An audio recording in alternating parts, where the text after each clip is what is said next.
Okay. Very good morning. Let's start the session for today. Warm welcome to Aboard Masters, Brother Joe Huang, Hualien Dharma team, and brothers and sisters around the globe to Saturday Hualien Dharma Talk. Okay, today I would like to share Master Ching Yen's words of wisdom accepted by Sister Xin Qing on choosing the right path, protecting our spiritual wisdom life, recognizing the length of life, and realize that with each passing day, life diminishes. Seize the present moment with earnestness and widely plant good causes and bless affinities. Choose the right direction and protect our Dharma body and wisdom life. Face the world with love and cherish time without letting a single moment go to waste. With every word we speak and every action we take, let us never forget to express the great love and deep compassion that is pure and undefiled. May everyone be mindful at all times and nurture our heart of compassion. Now, let us send our sincere prayers into the 10 directions. May the Saha land be free from disaster and peace prevails in the world. Let us sing the prayer song with sincere piousness.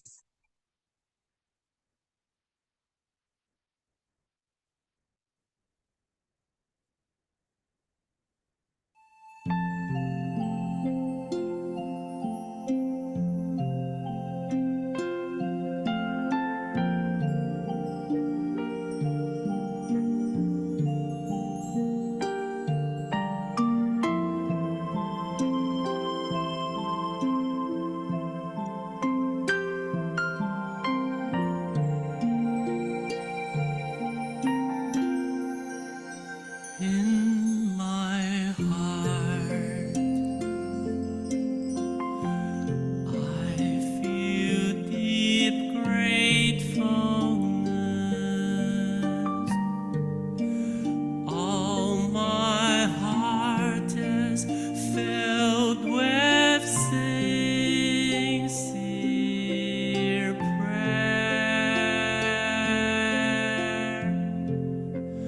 From all corners of the world, let us join our hearts and pray for a world of harmony and peace. In my heart, I feel deep gratefulness. May all the Buddhas hear my prayer. All united with one heart, let us end our hate with love. May there be no suffering hereafter.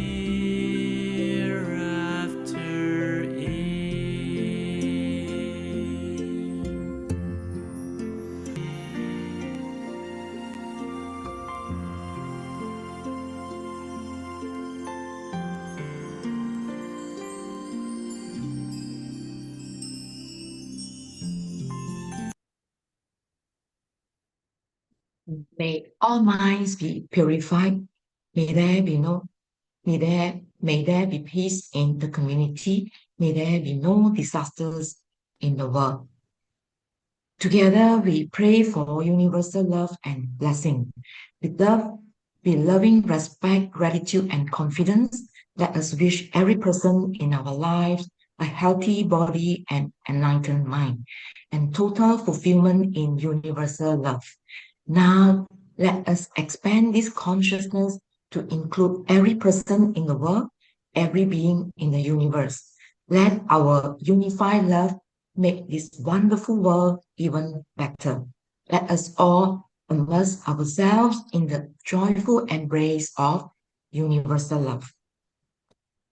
Before we hear the wonderful sharing review of a wondrous Lotus Sutra, let us invite our board masters to lead us in paying homage to Triple Gems. Let us pay our respects for these teachings and explanations to the Buddha and Master Ching Yen by making 3 sincere bows. Please rise, palms together. First bow, second bow, third bow, and a bow to our beloved board masters who could join us today. We have 3 sharers today, Brother Joe, Master Siu, and Brother Eugene. Before we proceed with the sharing, Sister Suching will give us the summary of the sharing on the 2nd of May. Over to you, Sister Suching. Cảm ơn. Cảm ơn so much, Sister Rai Rai. Be a sec. Okay. I've been trying on different AI applications, and this one is from Claude. Okay, we had Brother Joe, and he said, the 60 years are coming for a happy jubilee, a walk with steady footsteps with a simple honesty. Do not rush and hurry for a giant heavy number. Let quiet daily practice wake us from our heavy slumber. Brother Joe Huang teaches how to watch our inner spirit. When wisdom speaks its lesson, we all gladly hear it. The world is always shifting like a very busy river. To those who seek the truth, the Dharma will deliver. The laws of cause and effect make a simple pattern. They spin around the universe like the rings of Saturn. Do not use your logic just to calculate your winning. That path leads us back to where we were beginning. We use the holy teachings for a spiritual cleansing, to find a better life before the newest day commencing. Walk upon the solid ground with every single movement, working every second for a better spiritual improvement. And then Sister Yuan from Singapore said, Sister Yuan found a path through youth leadership training, learning all the global goals while her knowledge was attaining. 9 months of study helped her see in different fashion, building up her spirit with a very deep compassion. She built an escape room to fight the climate sorrow, helping youth to find a way for a brighter tomorrow. They learned that daily habits have a very heavy power to protect our Mother Earth in every single hour. At the UN, she talked of female migration, speaking for the workers in a distant location.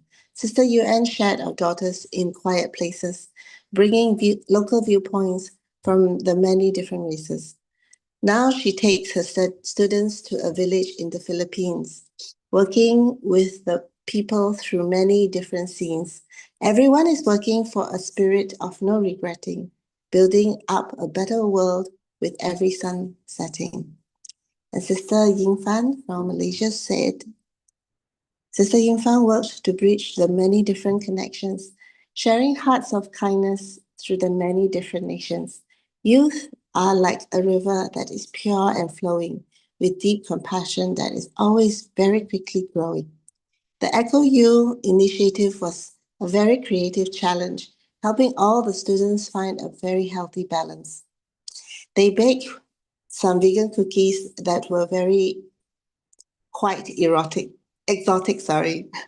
learning how to live a life that is philanthropic. Young people have the energy, but need a solid grounding, built by seniors with a love that is surrounding. A triangular relationship is how we grow our power, blooming like a garden with a very heavy flower. We gather for the Buddha bathing with a sincere devotion, standing in front to build a very solid foundation, passing on the legacy with a very joyful spirit. When the world is calling, we all gladly hear it. Okay, and thanks for listening. I'll stop sharing now and hand over to Sister Stephanie to introduce our next speakers. Over to you, Sister Stephanie. Good morning. And so much, Sister Suchi, for this very poetic summary of last Saturday's session. I think it brings very vivid scenes to the mind actually through listening to this wonderful recap. Anyway, a wonderful morning to all the brothers and sisters. And once again for joining our Saturday Dharma session. And today, without further ado, we'd like to invite Brother Joe Huang, very grateful Brother Joe, to be with us today to share his Dharma insights of the wondrous words of the Sutra of Infinite Meanings. Over to you, Brother Joe. Okay, good morning. Good morning, Sister Stephanie. Good morning, everybody. Always a wonderful recitation of the weeks past. It's today is the 16th. That means last week we had just gone through a very, very busy week on the 10th, where we had the 60th anniversary as well as the Buddha birthday celebration. And I know that in Malaysia, this is or at least for Tzu Chi Malaysia, this is a big day where we have successfully invited tens of thousands of participants together onto the Buddha's birthday ceremony. And I think this is a breakthrough. This is a milestone for all of us to be able to really walk among the people, to invite, to introduce, to get everybody to know better about what we can do as members of the community to help out those in need and to help out those further away from where we live. But now we know, and we can try to provide some assistance. And I think for on the 10th, it was very busy indeed for all of us. Here in Taiwan, we have also the celebration, the Buddha bathing ceremony, as well as the 60th anniversary. All I can say is that it was very special indeed. That for all of us, I see Master who really had to force herself to go through in a very tiresome way, you can imagine. For the Buddha bathing ceremony, Master had stood up for more than 30 minutes, and this is already longer than what anyone expects of her. I mean, you can imagine that standing still is actually harder. Standing still is actually harder than actually trying to walk slowly around. But that's what she did, and then after that, there's another 90 minutes of the celebration. So yeah, I was next to her. I was observing, and I was seeing how Master carried herself, and there were a lot of guests in between that Master had to make sure that she attend to. And then after that, there was a lot of people everywhere that Master went. Along the way, when she came back, there were a lot of people just all standing around and wanting to see Master. So you can imagine. I mean, you can imagine that this is exactly how it was going to be, but it was very busy.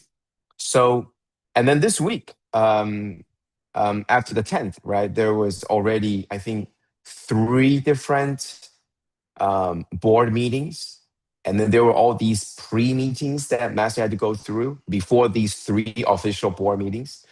So you can imagine, I mean, this is definitely not an easy task, but that's what Master is doing. Brave through all these, doing what Master felt would be the best. Okay, so that's the sort of the update, and I wanted everybody to know that uh, Master went through all this with high flying colors. There wasn't any issue. There wasn't any problems. I just remember that one day. I was reporting to I think it was on Tuesday or maybe on Tuesday or maybe on Monday. I was reporting to Master about about certain things, and Master just making sure that I got this message 3 times, in a very short span. And she told me that um, harmonious, being with people, being harmonious is very important. And that's something that she stressed while, just talking to me 3 times consecutively. And I think this is something that we all need to take to heart, because we all know, I mean, don't kid yourself. Don't try to, persuade yourself to thinking that this isn't happening. No, we all have our issues with people. We all do. Okay. It could be somebody that, we are close to. It could be somebody that we have to work with. But we all know that there are issues. There are always issues with people. And so Master said that unity and harmony is very important. It's not about me gaining wisdom. No, it's about among the people, you've got to learn to trying to find that unity and harmony among people. And I think that's the number one thing that is going to plague us in the future to come. When one of these days, when Master is not going to be with us, and it's going to be us ourselves only, and that's going to be when our unity is going to be tested, our harmony is going to be tested. Right now, there's Master trying to get all of us together under the same roof to talk it out. But in the future, this might not happen. In the future, we might not have somebody who we are going to look forward to unite all of us. And that's when it's going to fall apart. So we're going to have to work very hard to make sure that we truly indeed work hard to try to find that unifying force.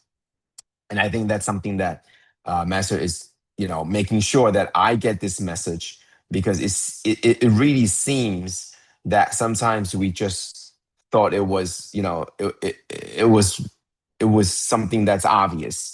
Well, when Master is around, this is obvious, obviously, but that's not going to be always the case. Okay, so anyway, that's the reminder from Master, and I think that it's something that we should all take it we should take it deeply into heart, because as I mentioned, that in the very short span of time that Master reminded me 3 times consecutively, just to make sure that I get this message. All right, so that's the update, and now we're gonna head into our next topic, which is the review of the Sutra of Infinite Meanings. Okay, so last week, we remained in the chapter of preaching, and we talked about Buddha responding the answer that if you wish to reach Buddhahood, this is the way, and the Dharma door is called Infinite Meanings. And the Buddha talked about things are always changing. And then the Buddha says that things are always changing. However, sentient beings or ordinary afflicted beings, in their delusion, in our delusion, we calculate this and we calculate that. We think about gains and losses.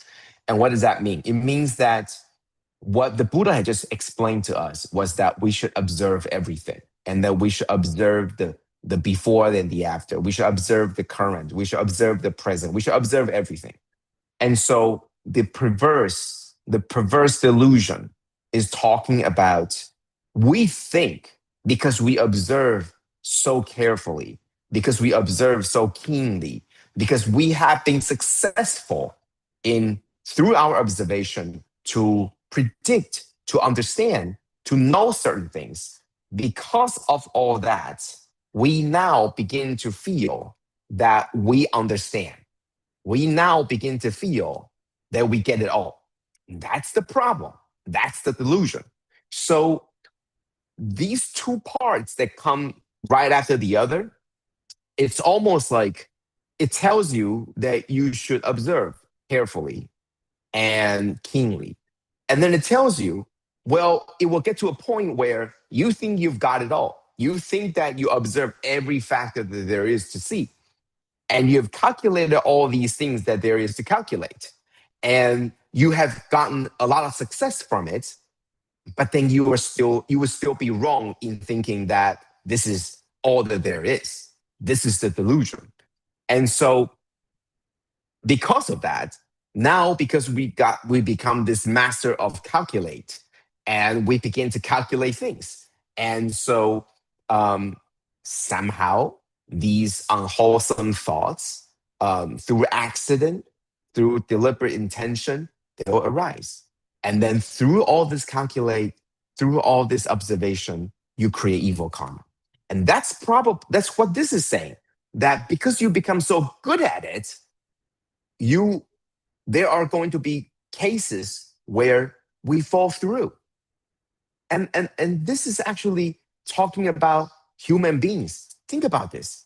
Isn't this always the case? When you've got some success, and you are successful because you have held on to the values that made you successful. But because you become successful, that becomes your downfall. And you become not who you were. You are doing things now that are not the things that made you successful. This happens all the time, right? This happens all the time. And this is what the Buddha was explaining, that now that the Buddha tells you that in order to reach Buddhahood, this is what you do. And then he cautioned that if you become so good at it, that's going to become your downfall too. You have to be careful about this.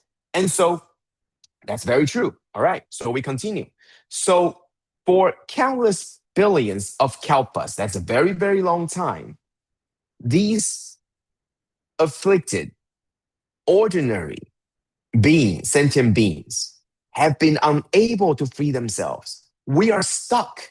We are stuck in this loop that when we are truly and trying to learn, and we did learn, and then we become good at it, and then it becomes our pitfall. Then it becomes our downfall. Then we get into this downward spiral, and then we get ourselves in trouble. And then we get so down, and then we learn the Buddha Dharma, and then we try to get good again, and then we build ourselves up. And when we become so good at it, it becomes our downfall again, right? So this is the problem, right? We have been unable to free ourselves. So this is where the bodhisattvas come in. Observe and be humble and reflect.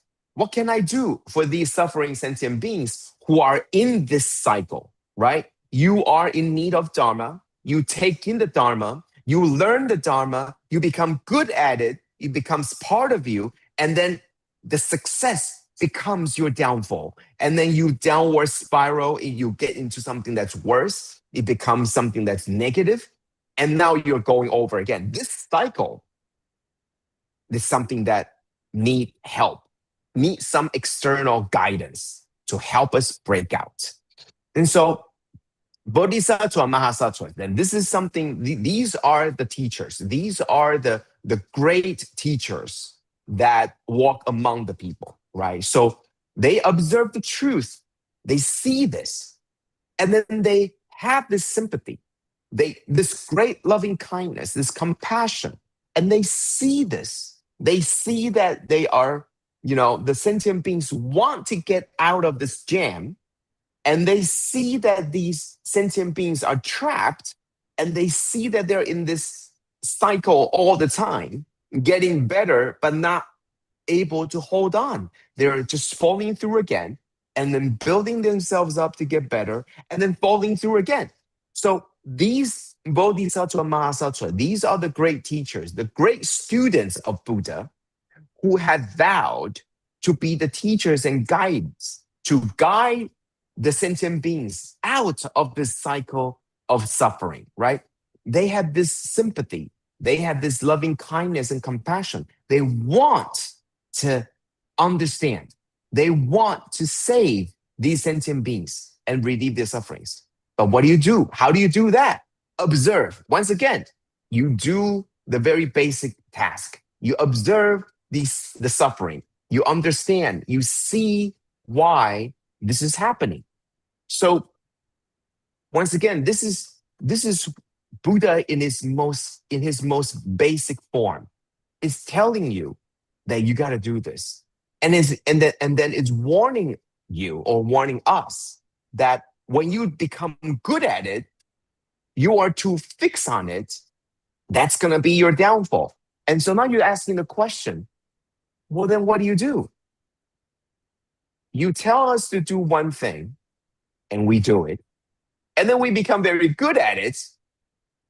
And then you tell us, well, then you're going to suffer because you become very good at it. So what's the answer? Well, the answer is, if this is not what you do, this is done in preparation to help others. That gives you the space where you are not going to get into the downward spiral. But once again, I think what the Buddha says still holds true.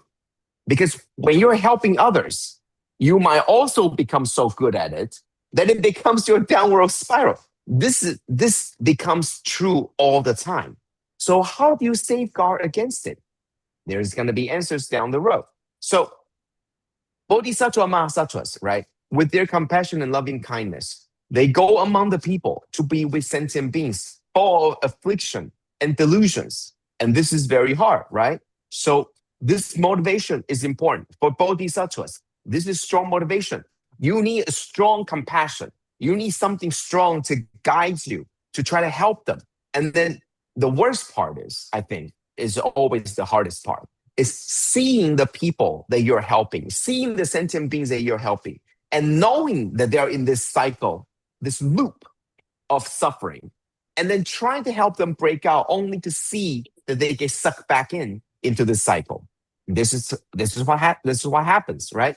You try to help them, you tell them the answer, and then they see the answer, they grab the answer, and then they are unwillingly, unknowingly get sucked back in.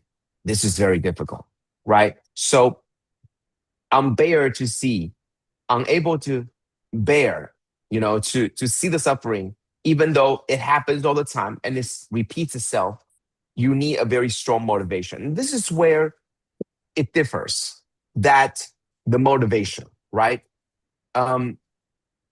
This is a very fine difference that what I'm seeing or what I'm observing, that all the things that Buddha told us to do, right? Observe, understand, think hard, think deep, contemplate about the past, contemplate about the causes, contemplate about all these factors, right?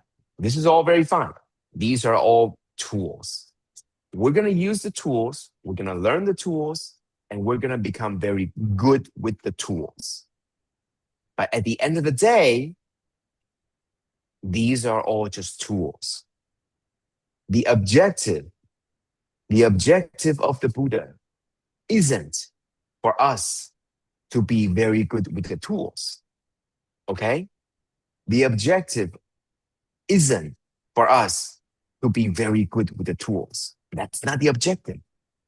The objective is, through these tools, you are able to see the suffering. And through these tools, you're able to free yourself from the suffering. That was the original goal, right? The original goal was to be free of suffering for yourself. So Buddha gave us the tool. He said, observe. He said, look at all these factors. And we become very good at not bring the suffering. We become very good at using the tools. That's when we get sidetracked. We're so good with the tools that it will help us to make things that we didn't have before. That's where unwholesome thoughts come in. That's where not good karma comes in. Okay, so that's where we get sidetracked. Buddha wanted to guide us to free ourselves from all the suffering, all the affliction that we have. So he gave us a tool to observe. Look at all the things around you. Look at what you're thinking. Contemplate. Observe. Observe why this is happening. Observe why this is the case. Observe why you're feeling this way. That's all tools. That's all showing you how to use the tools. We become so good at the tools that we begin to think that this is the only thing. And we use the tools to benefit ourselves in other ways, forgetting that what we wanted to do was to use these tools to free ourselves from the delusions, from the afflictions, from all the things, right? So those are the tools, and we forget. So what is the one thing that will make you not forget why we're here?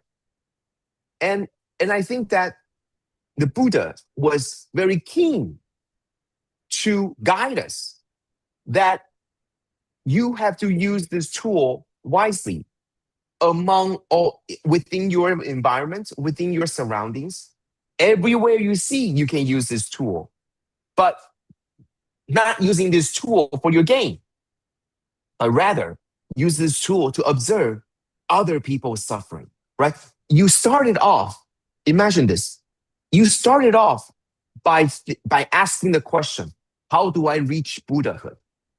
And at the time, most people in the audience think about reaching Buddhahood means obtaining the ultimate wisdom. And that's not it. Obtaining the ultimate wisdom so that you will be free from the suffering, right? That was the objective for everybody. And so the Buddha tells you the tool first, which we all can do. Imagine if Buddha tells you the tool that you cannot do right away, you're thinking, this doesn't apply to me because I can't do that.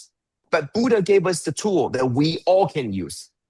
This is something that we already knew, even us right now. We understand. You observe, you contemplate, you should be humble.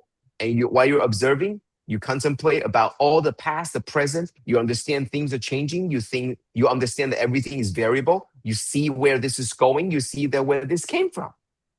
This is something that we know. We can do this. We need more practice, but we can do this. We're able to practice, right? Imagine one of the gurus or the teacher tells you to meditate. He will tell you things that you can do, and then you'll do it, and then you'll get benefit from it. That's usually a very good start. The starting point, the learning curve is usually it's usually very smooth, where we are able to right away gain something. And then the Buddha cautioned us, because it's very smooth learning curve. You're going to go very fast. You're going to learn, and then you're going to eventually hit something where you're going to be thinking, wait a minute, if I do this, I could do a lot more things than just trying to get to where I thought I was going for. You forget why you started. You forget that this is the path to try to free yourself from suffering. Then you try to apply this learning, these tools that you become very good at in gaining something, right? There are all these unwholesome thoughts that, and I really believe this. That, that it never started out in an evil way. It always started out by accident, where you're just minding your own business, and then something happens along the way, and then you apply the tool, and then you get something good out of it. And then it makes you think, wait a minute, I can do this. I can do this. I can use this to bend other people's thoughts. I can use this to persuade other people so that they can do it the way that I want them to. That's when it starts to sidetrack. Okay? That's when it starts to sidetrack. Even right now, right? You're using this tool to help guide other people to do the way that you want them to do, right? Bamboo bang, you want them to guide them to do something good, to return to the society. All these things, you're guiding them. Even if it's for the good things, you become very good with the tools. That's when we have to caution ourselves. Then we're going to fall into that loop. You're going to fall into that unwholesome things are going to come up. And you're going to inadvertently think that this is okay. And we're going to fall into that delusion. We're going to fall back to suffering. That's always what's going to be happening to us. So in this Sutra of Infinite Meanings, the Buddha tells you simple tools, but he also cautions you that because we are learning, we are animals of learning, animals of habits. We do something, we practice at it, we become good at it. We learn, we observe, we become good at it. And then all of a sudden, these unwholesome things come up. And once again, I'm telling you, this is not something that you plan. It's something that because you become good at it, then there are things that are going to happen, right? At first, you're very good. You're very hardworking. You go by the rules. You stay within the rules. You do all the things that you're told. And then, when you repeat this all the time, you become very good at it. Then you become to realize, I don't need to do all this. I can cut corners. There are corners that I know that I can cut. I can save myself some effort. I can save myself some time. That's when we become to go down. This happens all the time, right? So the Buddha knew this, and the Buddha wanted to make sure that we don't forget why we do this. Because if we, when we get sidetracked, is usually when we forgot why we're doing this. We begin to think that this tool is so wonderful that we can use it to do so many good things. Really, good things. I will be honest with you that I know a family, and they are very close disciples of Master, and they always cherish their moments when they come back to Hualien, come back to Taiwan, and they would always, cherish the moment, right? And I know the father, I know the mother, and I know the kid. And the kid is now not a kid anymore, right? I knew him when he was young, very, very little. And now he's a big man. And just, I think yesterday or 2 days ago, I got a video of a young person who is running for Congress in the US. And I saw this person. I'm like, this name, this face is so familiar. And I couldn't pinpoint who this person was. And I saw, the names, and I saw, and I thought, there must be a reason why somebody sent me this link, right? And then it just clicked yesterday for me. I know this person. I know this kid. I know his father and mother, right? And so it was an interview where he had to answer, the reporter asking questions about being the candidate, right? And the things that he says are exactly the things that I'm saying right now, right? Serving the communities, doing what's good, and selfless. And I really think that there's nothing wrong with that. But I also know that it's so difficult, and that's where Master's teaching comes in.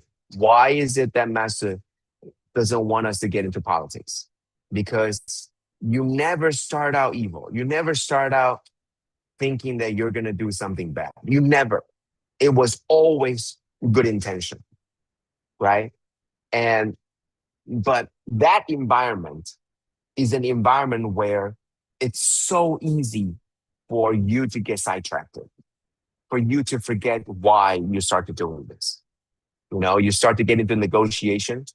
You start to get into getting some bargains. You want to get what you want, so you need to give, right? You need to give. You need to give in order to get what you want, and it becomes a bargain. It becomes a negotiation. It becomes something like that.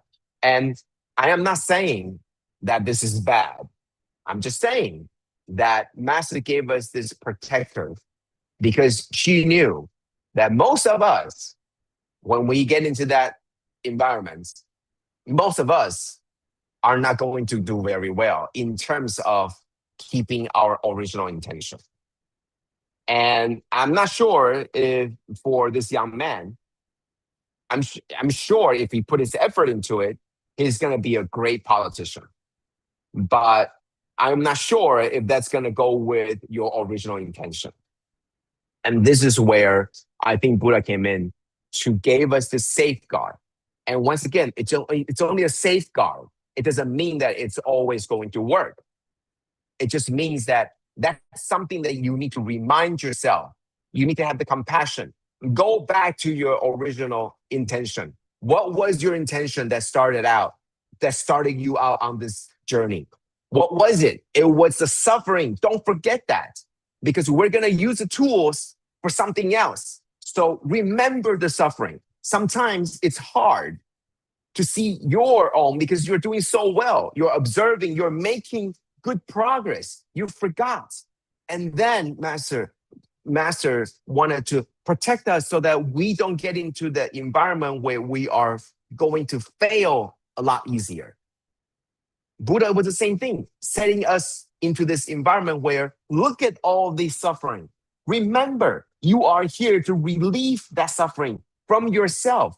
It's a reminder to tell you that while you're looking at the suffering of others, remember, you have all these tools to help you understand and help you relieve the suffering.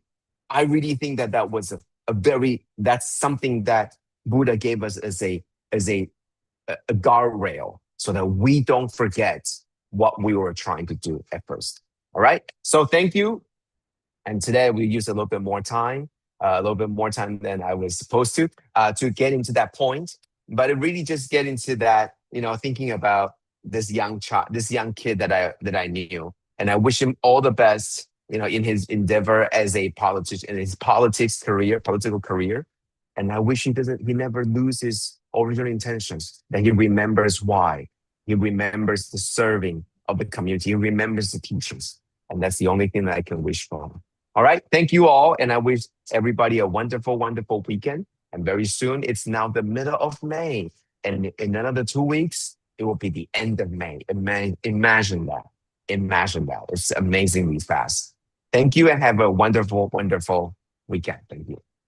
You can earn so much, Brother Huang, for this very deep insights and session. Going deeper into the meaning of the verses and truly cautioning us. I feel it's you're cautioning us, right?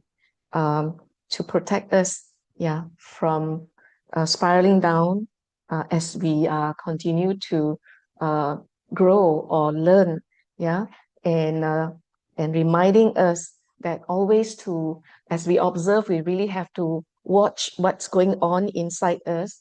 Whether the Dharma is always with us and whether the intention is always with the relieving the suffering of sentient beings. So it's a very, very good reminder. Truly, power is something that can cause a downfall very easily.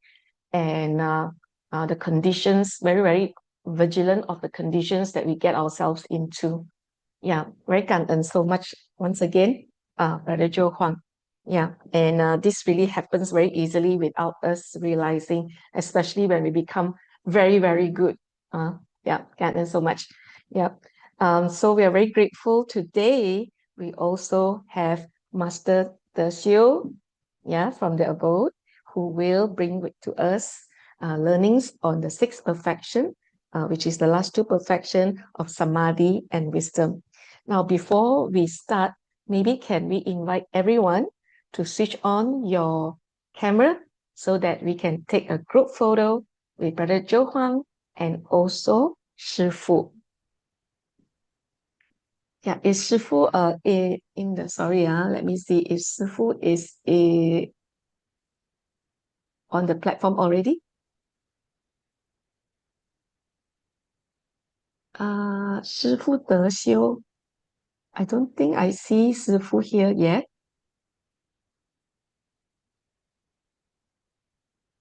Okay, never mind. Can we all switch on our video Yeah. first so we can take a photo?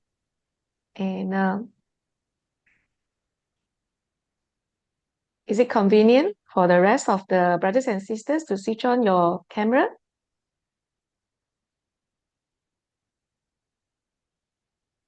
Okay, 好，感恩，感恩，感恩。Sister Xiaoqing perhaps can help us to connect with Yeah. Shifu. And in the meantime, I just want to say something because we just came back from Lumbini, right, for the opening of the campus. And then after that, we also see Sister Xiaoqing and the team went over to Bodh Gaya. And I just want to say that whatever the team is doing, every day we get some updates from the photos and all that we are seeing. And I truly, truly felt that what the team is doing very much is entering to the masses, always with compassion in their hearts and using their samadhi and the wisdom to benefit and relieve the suffering of the beings that they meet or come in contact with in Bodh Gaya. Maybe at this point, are there any questions from Brother Joe, since Brother Joe Huang is still with us? Yeah. Anybody has any questions for Brother Joe? Okay, actually, I do have a question because I have been observing this as well. I think since last year, when we put into a condition which we become the leader and we tend to have to make all the decisions. And if we really do not have the intention of benefiting not just who we see outside, but people inside, people within our own organization, then the foundation is going to become very weak and actually it will collapse. This is just my observation, okay, from just a short period of time. Yeah, so maybe Brother Joe can give some feedback on that, because Brother Joe talked about when Master is not around, she reminded you 3 times: harmony, united, and harmony, again and again. And I really think it's so important, because when we don't listen to the people around us, because we are very good at this, I know, and just like what Master said, yeah, the lion the lion dies because of the maggots inside. That's right. That's right. I think ultimately, it's not how good you are with things. Ultimately, I look at all the when you go to these MBA classes, right?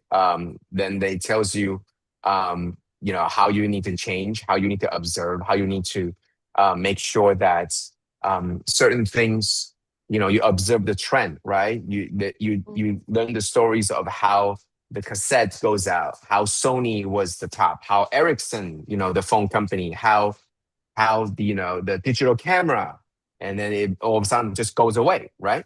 So you learn these stories, right? So we are human beings. We become very good at observing, and we become very good at seeing and recognizing the patterns. And then we become very good at putting that pattern together into a teaching material so that we can guide others, right? So this is all fine. I mean, I'm not saying that we should be learning from these classes. But what I'm saying is that, for for every Steve Jobs, for everyone that's successful, there were just the same recommendations by the very same people that did not work. So we're always learning the right examples. Well, you should do this. This is the perfect way to transform your enterprise. And I agree with that. But there are also, maybe in a different place, we just didn't know because it never become the great material because it failed. And they were doing the exact same thing, but something was different. And I think that what this is telling us is that I think that the Sutra of Infinite Meaning is telling us that there isn't a textbook way. There isn't a set rule where it says, you do this and you will work. And I think at the end, the MBA courses tells you to observe also, right? It tells you that this is the best way to work, the closest way to get to success. But it doesn't guarantee success, right? It's obviously, otherwise everybody would be, making great successes. But that doesn't happen all the time. All the people that get into these classes don't come out to be wonderful, wonderful, successful, right? So this, we know this, except we fall into this thinking that if we were taking these courses, we're going to be good at it. And because of all these things. And that's number one. That's the number one downfall that's going to happen. That's going to happen to us. All right. So that's the number one thing that's going to happen.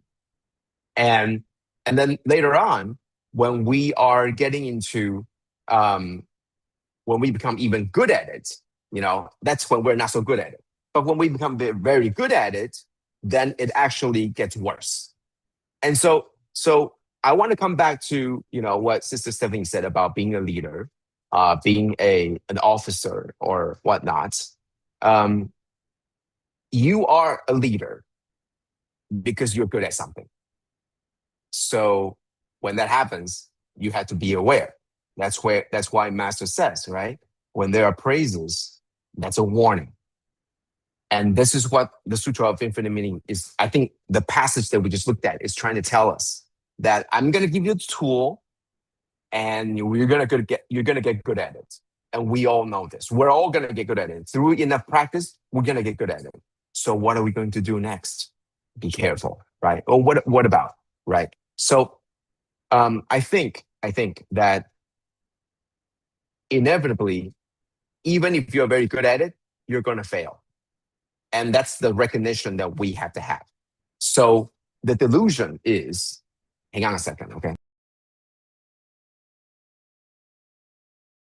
Okay, Master Show is here, and Master says that she's on for 7:30. So I think there's probably some mix-up. Okay. I see. Brother Joe Huang, your mic is muted. Yeah, right. Okay. Yeah. So I was talking to Xiu Sifu actually. Okay. Okay. So all right. So I see that Sifu is setting up. So do not worry. She's here. Okay. Okay.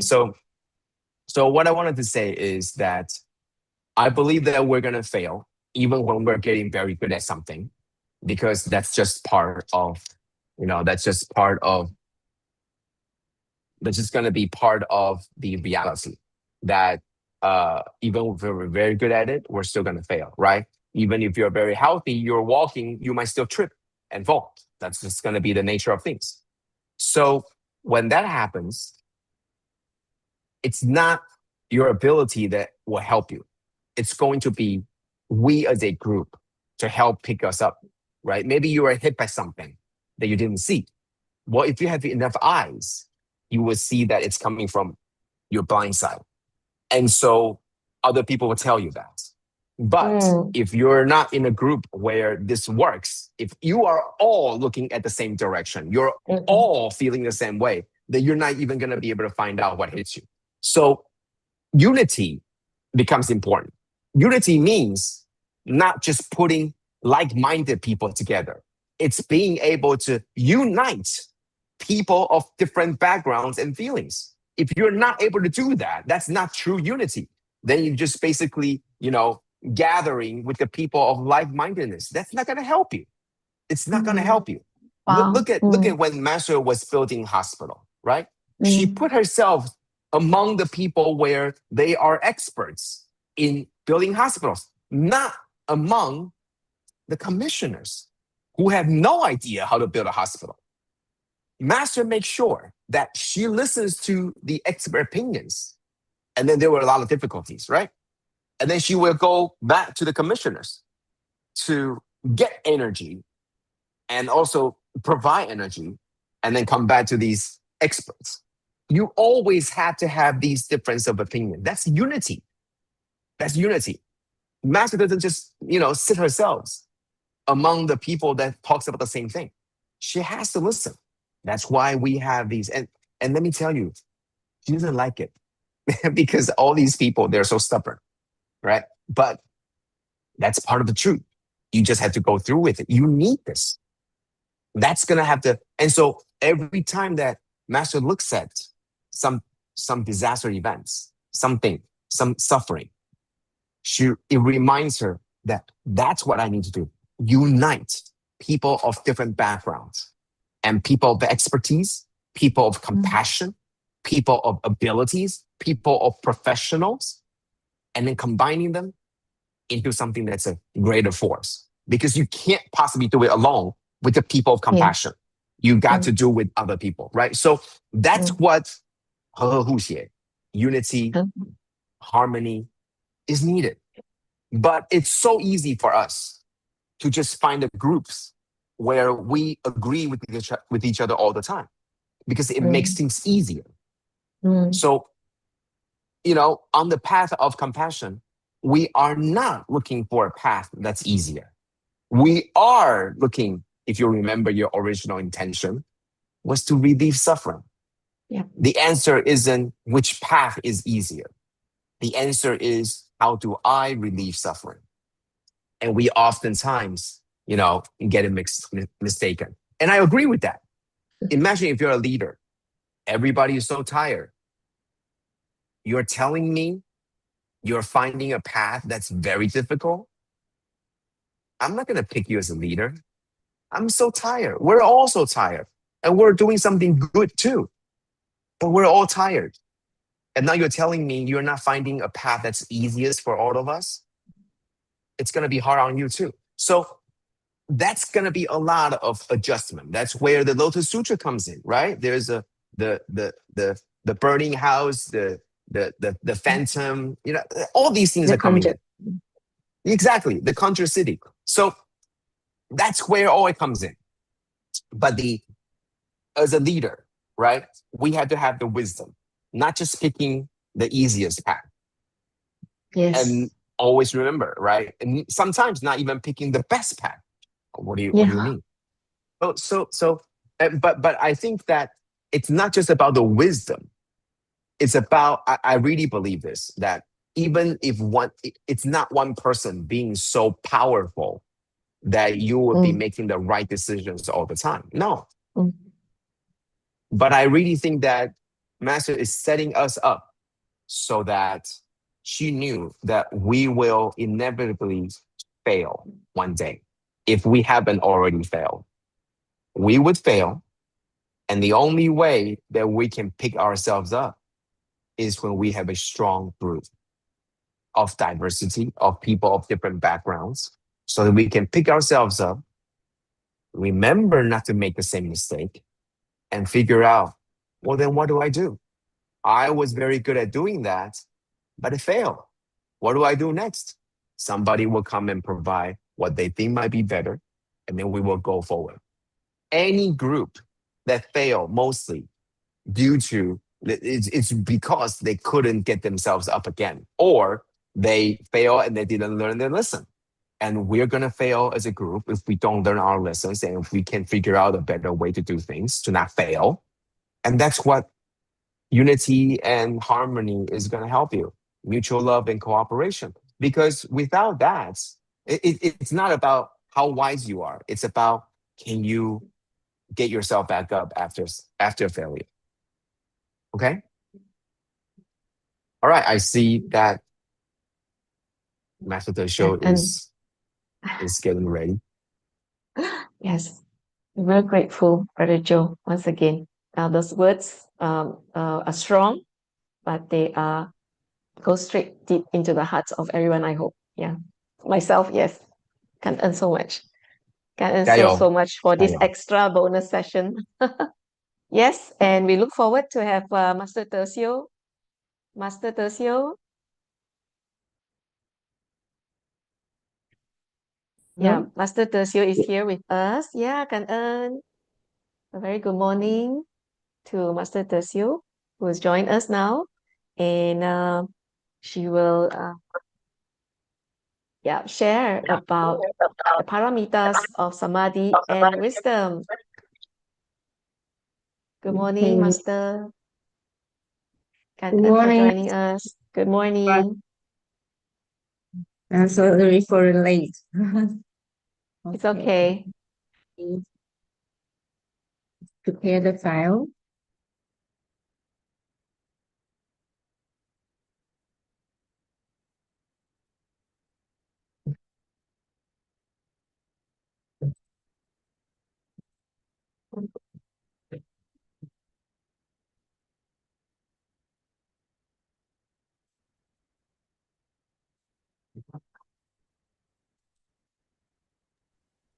Okay, so Yes, we can see your PowerPoint. Okay, great. So it's a pleasure for me to be here, and I would like to share with you a topic. Let's first watch a video, and after watching, maybe we can discuss with each other and try to learn from the video. Master Tercio, can you put that into slide mode? How can? Video from rural India. A large bonfire lit for a traditional event, and then a man who herds goats begins to walk his flock around the fire. Once, twice, thrice. And then he steps away. But the goats keep going. Round and round they go. No leader, no destination. Just movement for the sake of movement. Blindly following the one ahead. And suddenly, it's not just a circle. It's a cycle. A vicious, self-perpetuating loop. It reminded me of what we often see around us. In religion, in politics, in society. So many follow without question, without clarity, without understanding the true intent of the one they're following. Not because they believe, but because they're conditioned. Because stepping out of the circle takes courage. The fire in the middle may be real or imagined, but the fear, the motion, the blind, it's all too real. Ask yourself, are you thinking or are you following? Are you chasing purpose or are you circling the flame?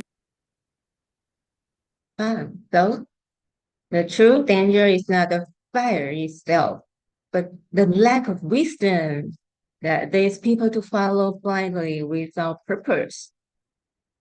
Foreign people often get controlled by their phones as soon as they start scrolling. After watching one video, they keep scrolling and watching, getting stuck in their phones and unable to pull themselves away. So, the video states, the true danger is not the fire, it's the act of following blindly. Do you agree? Why? So, what prevents us from breaking free from this circle? Maybe the answer is fear, or lack of courage, or simply a lack of wisdom. We are aware that we are trapped.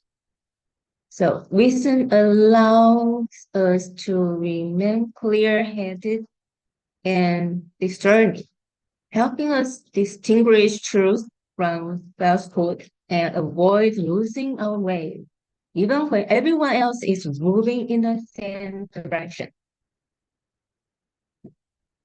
Especially in the age of AI and information overload, wisdom helps us think critically about the information we receive and the environment we are in. So life is like a painting. How do you paint a landscape of wisdom within your life? Everyone is a unique piece of artwork. A student from Taiwan Tsinghua University, Li Xintian, when she was in middle school, her friends noticed her legs were uneven. Doctors discovered a 12-centimeter tumor and diagnosed her with a rare bone cancer, 1 in a million. She began a long, difficult journey of treatment. Let's watch the video. 我是在国2的时候发现左腿肿肿的，经过医院检查之后才发现那个是 osteosarcoma， 几率1/100,000的低度恶性骨肉瘤。我的肿瘤是低度恶性，所以它其实不太容易扩散到身体其他地方，就是它每次复发都会在同一个位置。从国中到高中经历过总共13次的手术，所以同一个位置开刀开了13次，就会趁着可能打抗生素的期间，或者是身体比较舒服不用再打吗啡的时候开始念书。到高2的时候就病情慢慢稳定下来，我都是可以每天上学的。后来我就考上了清大材料系。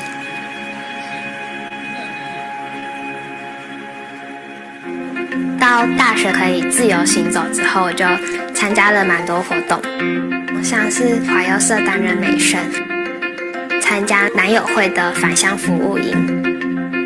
在一次医院检查，发现我的脚的肿瘤又再复发了，肿瘤已经整个包覆神经动脉，所以和医生讨论之后，我们就决定明天要动截肢的手术。手术的前一个晚上，我就在我的脚上面写一些话，谢谢他这18年来的陪伴。我们一起做了很多疯狂的事，以后就到天堂再见。刚截肢完后1个礼拜，第一次在妈妈面前哭，想说没想到经过这么多次的手术，最后竟然还是保不住这个脚，觉得真的蛮辛苦的。一只很重，脚很像绑了一个很重的铅块在走路，有时候走太久就很容易走到破皮流血，但那时候就会想说，至少我还可以走路，所以我应该要珍惜还可以走路的机会。从发病到现在，其实从来没有怨天尤人，或者是觉得为什么是我，因为我觉得其实我从小也享有蛮多资源，就可能有好的爸爸妈妈，然后也不愁吃穿，所以这件事发生在我身上，有时候反而会想，就还好是我，不是可能家庭经济已经很糟糕，然后还要遇到这种事，就对他们来讲更难以承受。所有的安排都是最好的安排，现在看起来就算很糟的事情都不一定是不好的，它最后一定都会是一个好的结果。Wow. Oh, this Xintian is amazing. She felt fortunate to have received this challenge as a gift in her life. She is so young and she has this kind of wisdom. By purifying the mind, our wisdom grows and reveals our true, beautiful nature. So life is like painting. Do not let the distractions of the desire-filled world make you lose your way. Think about in the Huang caves in China, 1,500-year-old stone carvings retain their color. Why? Because a binding agent or glue was used to seal the paint. So similarly, life is like a painting. If the right teachings, means Dharma, are our pen, our vow or aspiration is the glue that keeps the colors vibrant forever. The color represents Dharma. We should have deep faith in the true one vehicle stone. Improve represents our vow, like a blinder that holds colors together. Our vow keeps our actions steady and our wisdom lasting. So, in past lives, we made vows for this life. In this life, we make vows for the next. On life to life, we continue making vows. Making vows means remembering the Dharma, aligning our actions with our aspirations and allow our wisdom to grow. Making a vow is easy, but keeping it is difficult. So we can learn from nature, just like two famous principles illustrate this. One is the bamboo principle, and the other is Skada principle. The bamboo principle means bamboo stands 4 years, grow only 3 centimeters, but in the 5th year, it grows 30 centimeters daily, reaching 15 meters in just 6 weeks. So when you feel like giving up, remember the bamboo. The early years of accumulating energy are preparation for your future mission. If we endure hardship and continue to preserve diligently, we will eventually stand tall like bamboo. Then, in America, cicada lived underground for 17 years, enduring darkness and loneliness. When the time is right, it has the strength to break through the soil, climb the tree, shift its tail, and embrace the sun. So, spiritual cultivation is a long journey with no shortcuts.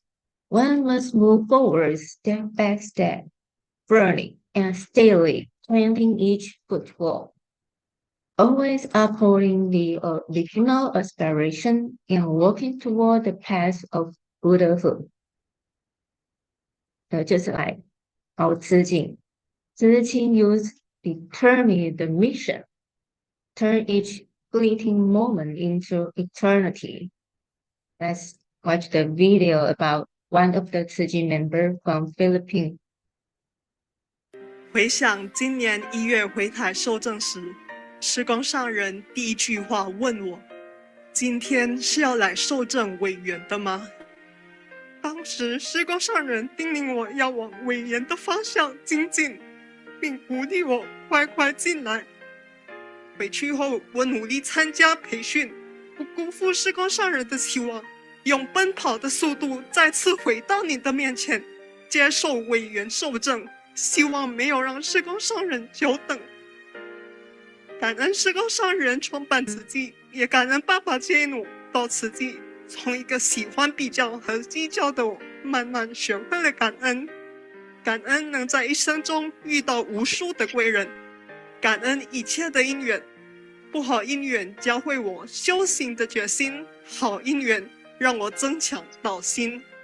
每一个因缘都是助我向前的力量。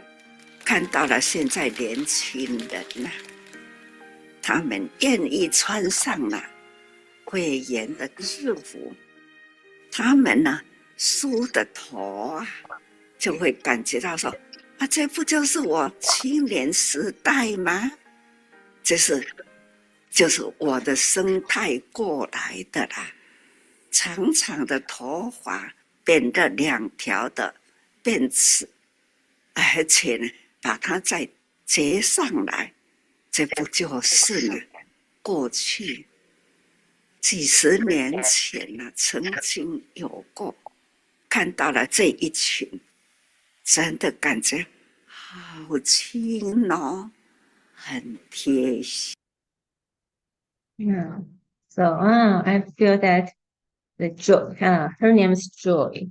I think Joy is full of wisdom because she said that challenging conditions teach me determination in my spiritual practice. Supportive conditions strengthen my commitment to the path. Every encounter becomes a source of strength that moves me forward. So, only wisdom can free us from all afflictions. If we still cling to ourselves, that too is an affliction. Letting go even of the self is called no self. When there is no attachment to me, we can give without expectation. This is true wisdom. Now, I remember that on the evening of May 18, 2001, a chemical factory in Hualien Industrial Park suddenly exploded. City commissioners and volunteers in the Hsinchu district were noticed and immediately went to offer care and support. At that time, Mr. Fan Fengtian was standing by the roadside making a phone call. A car with only its low beams on and no headlights failed to see him and struck him, causing very serious injuries. His body was covered with medical tubes, and the Zhichen volunteers and commissioners from Hsinchu cared deeply about him. He remained unconscious for about a day. When he slightly opened his eyes, he vaguely saw Ciji members and thought to himself that they had come to chant and pray for him. However, he could not express himself because he was intubed and unable to speak. Everyone thought he was still unconscious because his eyes were badly swollen. He tried hard to move his head slightly. The people beside him noticed and said, "He's awake, he's awake." He made a gesture as if saying, "I want to write." "Do you need paper?" they asked. He grinned in response. They placed paper and a pen by his side, and he picked up the pen and wrote the sentence. What did he write? What did he write? 时刻未到，请勿安排助念。The time has not yet come. Please do not arrange chanting support at this moment. Wow. As he gradually regained consciousness, his son told him, "Mr. Pan, the driver, will hit you. Feels very guilty." Mr. Pan basically him open, and each time he came, he was filled with remorse. After Mr. Pan was extubed and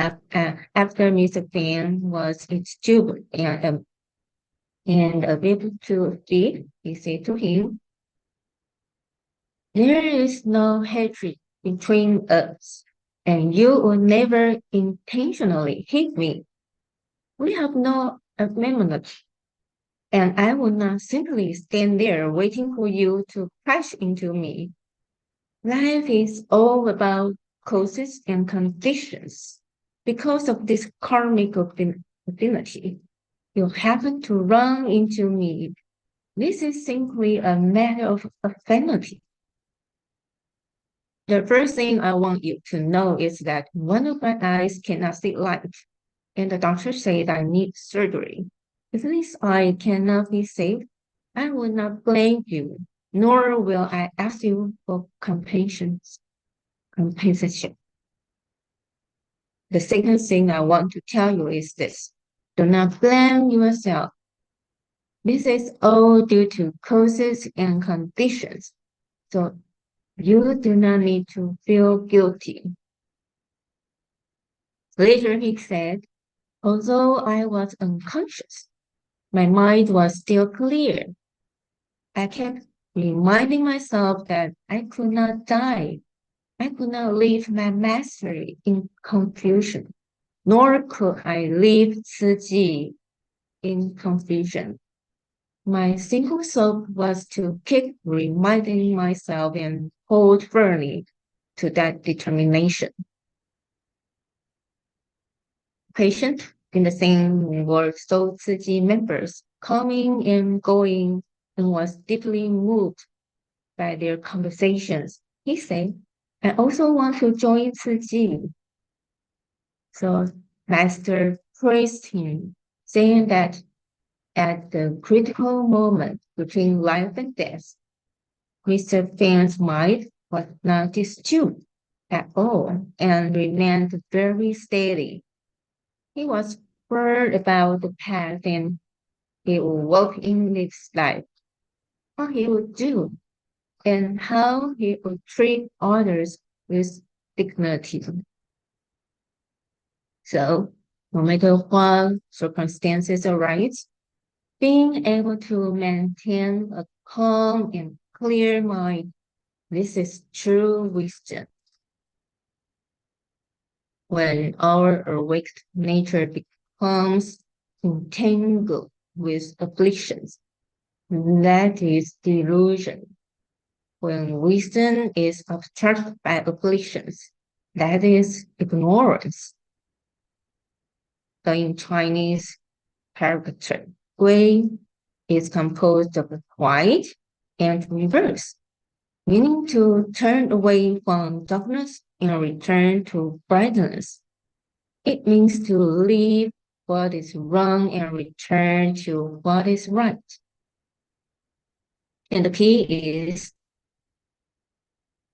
transform. We have to learn, transform impurity into purity, transform illusion into awakening, transform narrowness into greatness, transform the ordinary into the noble. Also, in Sutra of Infinity, meaning transform all beings into Buddhi and inspire the Buddhi mind in all sentient beings. As the Sutra teaches, the value of human life lies in going among people, inspiring the Buddhi mind, awakening the love already present in everyone's heart, and guiding all beings to grow in wisdom together. So, try to change one alphabet. Every day is a chance to change your life. Change G to C. So, how about Master's wisdom painting? The Master's heart. The Master's heart wisdom is like a painting of enlightenment. The external world passes like fleeting clouds. I have never sought worldly beauty, but by looking inward, I can see the goodness in people's heart. When there is peace in the world, my heart is at peace. The scenery of truth, goodness, truth, and beauty. When the mind is filled with wisdom, one can love oneself and others every moment, cultivating altruism, working among people, embracing and comforting those in suffering. So, share one aphorism, 金丝 aphorism. A mind free of distractions brings wisdom. Be optimistic in all things and act in a grounded and steadfast way. So, it's sharing today. So, 感恩.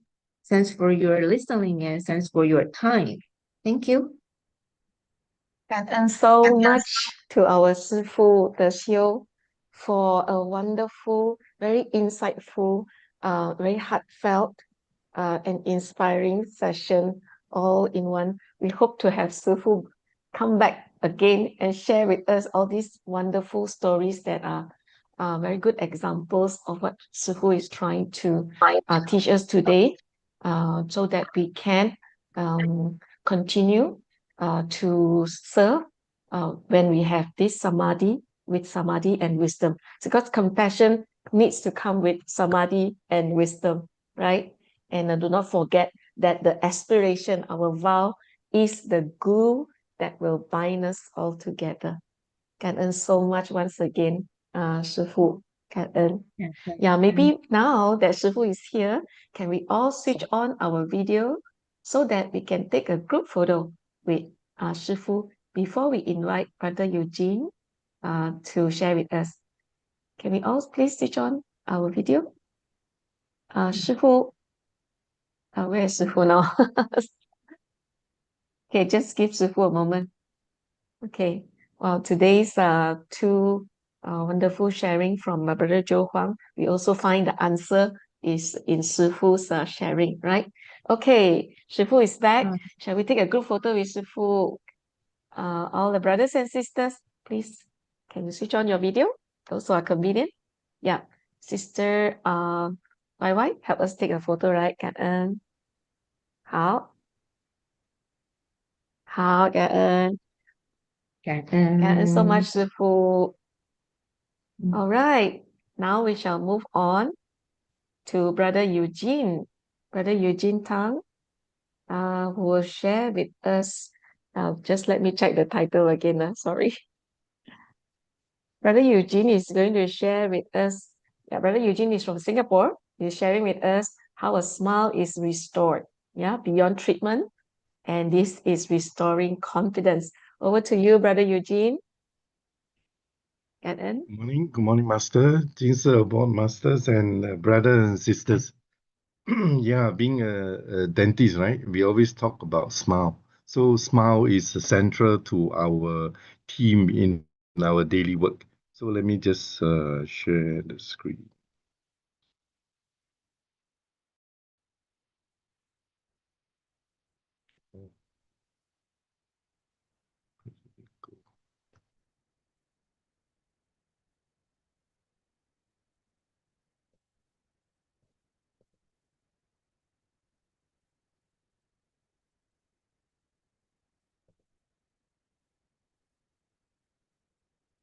Sorry, I can't seem to find the button. Yes, we can see that your PPT is coming up, brother. Yes, we can see it clearly. Yes. Okay, so today my topic is on smile restored, beyond treatment and restoring confidence.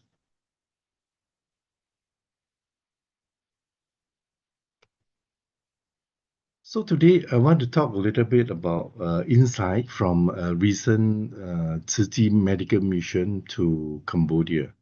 So this place that we went to is actually in Pusat province in Cambodia. And this is an area that we have never been before in Cambodia, although Singapore, Malaysia, Taiwan team have always been to different missions collectively as a team. So this is the Krakow Referral Hospital that we had our medical mission.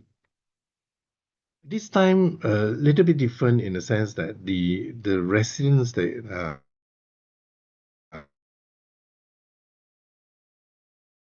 from Tonle Sap Lake in Pusat province, as we can see is Huang You can see a lot of water around the village there.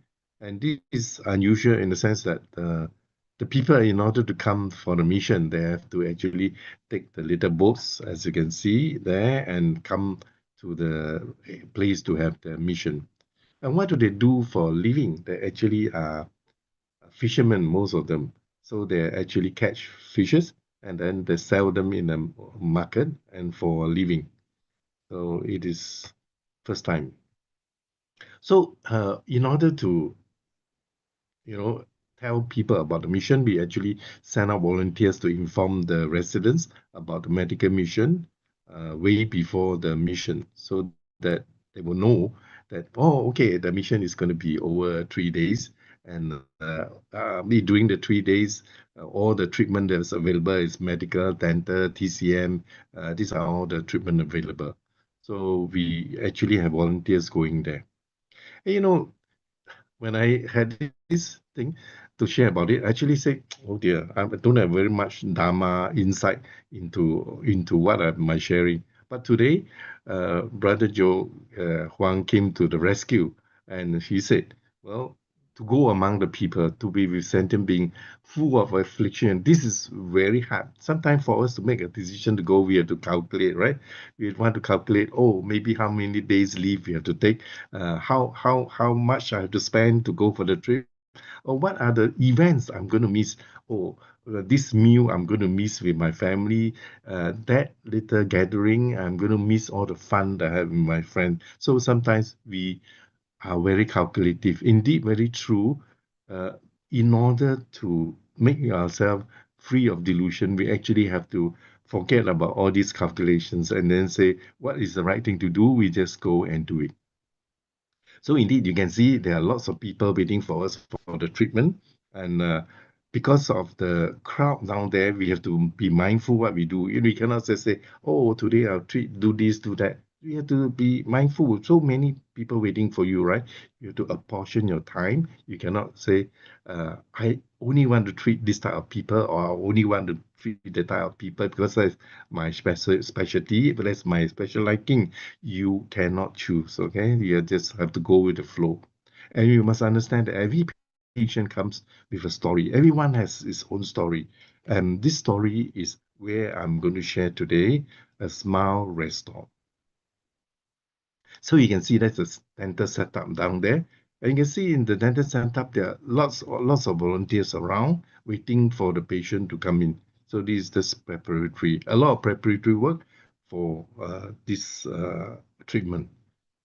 And you can see heartwarmingly, a lot of volunteers are very close to the children because a lot of children come for treatment, right?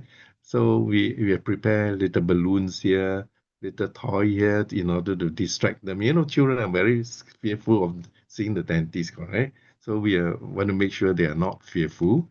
And we often carry them around and say, oh, this is something I can do as a brother. I can just carry the baby and make them happy. These are little things we do. And guess what? We are all compassionately protected beneath the great rain tree. We actually set up the tent under the great rain tree. You can see the rain tree on top there, protecting us. Then it is a very heartwarming situation. Then we can see that we can treat all the people. And today I want to share with you about this story of this 21-year-old mother. So 21-year-old mother came carrying a crying child. Why a crying child? Because the child is very scared, right? Or unable to accommodate themselves in this strange environment. And she came seeking relief from pain. She had this pain in the tooth there, and she said, "Oh, this tooth has been troubling for some time. I want to come and take out the tooth." And then we always say, Brother Johan also gave me insight today. He also said, oh, sometimes we look at all the different factors and we want to decide what to do with it. So many patients waiting. What treatment can you give to it? Of course, natural choice is take out the tooth, right? It's so easy. Take out the tooth and then be done with the story. And you remember there are so many people waiting for you. So you can look at this, such a big infection. What do you normally do?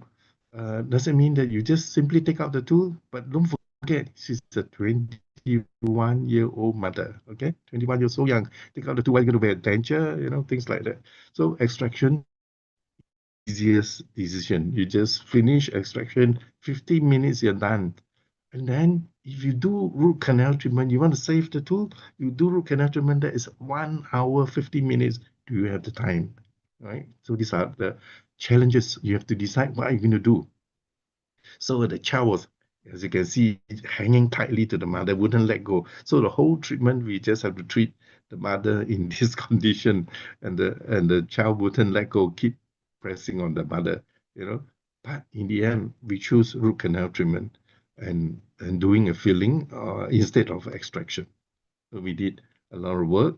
Thankfully, we had a lot of equipment that we brought along. We did manage to do a root canal treatment, and this became an opportunity for us to pause and think: is the decision we make suitable for the patient? Not suitable for us, because suitable for us means we take out the tool, right? So because there's the shortest time. But what is suitable for the patient is to preserve the tool because she's still very young. So sometimes we have to choose it over a simple treatment. So something deeper actually began to heal. Guess what? The next day, she came back again. Oh, so we are thinking, oh, did we do something wrong? Is he coming here back to complain maybe? So actually, it's not true. She actually came the next day, and then she said, oh, can you do something more? You know, I have so many other teeth that don't look good. My tooth no more painful, you know. Thank you, but I want to look prettier. So there's another request. So he came not in pain this time, but with hope and what happened? Okay, so what did we do? After that, we did 6 fillings. So from the transformation, we transformed not so nice smile into more pleasant smile, and then she was able to smile again. So my reflection is that the more we do, the more we gain. Sometimes we, even in adverse situation, we think we cannot do so much, but actually we can, because our ability as a human actually can be limitless, right? So it is very important. And then she said, "Oh, I can finally smile again." So I would say healing is not about teeth. It is about restoring dignity. It's restoring confidence and also bringing out the light within. So we are very grateful to everyone that participated, all the different volunteers, our team members, our translators, and the patients. Without the patient, we cannot have the opportunity to exercise our due diligence, right? And I'm also thankful to Master Tersiu for sharing about, they say life is like a painting. Oh, amazing. So the right teaching are our paints, our wow aspiration. So all these paints in our little facets in life actually preserve the light and the initial aspirations that we had as a Tzu Chi volunteer and following after Master. So basically, this one is coming back again. Smile, restore, and of course, coming back to it all, we want to be grateful to Master Cheng Yen, always telling us that with love in our heart, there's nothing we cannot overcome. So, Kanan very much is a very short sharing. Thank you, and Kanan, everybody. 感恩，无限感恩 to Dr. Eugene, brother Dr. Eugene, yeah, who share with us. Actually, I think it's so beautiful because this is a demonstration, a physical demonstration, an actual experiential learning for brother and sharing with us. So that actually demonstrates what Brother Joe Huang has been teaching us, the insights that he has given us today about the sutra verses, and also Master Tersiu's sharing. So all in all, for me, personally, what I can see is that how we can continue is where we continue to become evolve into a more and more selfless nature. Yeah. When we become selfless, when we think about others, yeah, just like that story, 15 minutes or 1 hour and 15 minutes, the decision has to be made. But yet, doctor chose humanity over convenience. And healing is really not about just giving a solution, a quick solution, but restoring dignity. And what I love most is actually giving them back that light within, Cảm ơn so much, Dr. Eugene, for this wonderful, wonderful sharing. So much joy just seeing the pictures and also your sharing about the recent outreach, in Cambodia. So, yeah, and people who you can just imagine if you all never went in because they can never come out to go and seek dentist treatment. If you all never went in, they have to suffer like this for a very, very long time and maybe lose their tooth and all that. Yeah, Kan En, we are really so grateful. And I really like to hear from the participants who are still with us today. To share your joy, your Dharma joy, learning from this morning, Brother Joe's session, Master Tersiu's session, and now Brother Eugene, who manifested these lessons for us. Kan En? Anyone who wants to give their feedback, comments, or any questions? Sister Chimun, do you have anything you want to say? I see Sister Chimun here.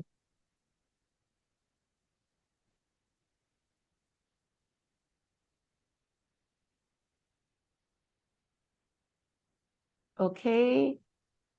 Maybe talk No, too fast. yeah. So with that, maybe, yeah, I think everybody is a bit shy today. All right, with that, actually, we're right on the spot. It's 8 o'clock, and we are very, very grateful for all the lessons that your experiential learning that you shared with us today, and all of us, I believe, have benefited greatly from being on this session this morning. So may we all take in a piece of Dharma learning from Hualien and continue to practice in our daily lives. Thank you so much. So may we now maybe rise so that we can, pay homage to Buddha, the Dharma, the Sangha, and also all the masters. Yeah, brothers and sisters, palms together. First bow, second bow, third bow. And of course, not forgetting a bow for the Sifu, Abode Sifu, who could join us today. Okay, cảm ơn to all the brothers and sisters. Thank you all for joining, and we see you again next Saturday. Cảm ơn Dr. Eugene. We hope to see you again. Okay. Bye bye 大家，感恩哦，祝福，感恩，好。